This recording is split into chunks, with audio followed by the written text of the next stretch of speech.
এই নাহিদ, হ্যাঁ ক কই নাহিদে কই? খারা আইতেছি। হ্যাঁ ক এ কই যাস? খিদে লাগছে কিছু খাওয়া? পুকুরে কি খাওয়া মুখ সকাল তো আমি খাইতে পারি না, পকেট মকেট পুরাই ফাঁকা।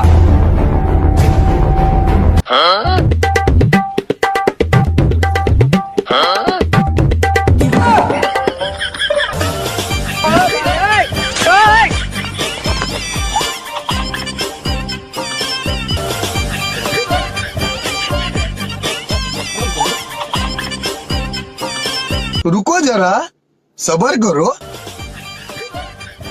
কি রে, আমার পকেটে টাকা আইলো কই থেকে? না, আমার পকেটে তো টাকা ছিল না। টাকা আইলো কই থেকে? না, আসলে আমার পকেটে টাকা ছিল না। টাকাটা আইলো কই থেকে? এই আব্বু শুনো তো, আমার নামে একটু 20 টাকা খাওয়া যেতে ভালো হয় না তো বাবা, খুব খাওয়া যাইতেছে না। দুইটা? হ্যাঁ, দুইটা। আচ্ছা ঠিক আছে।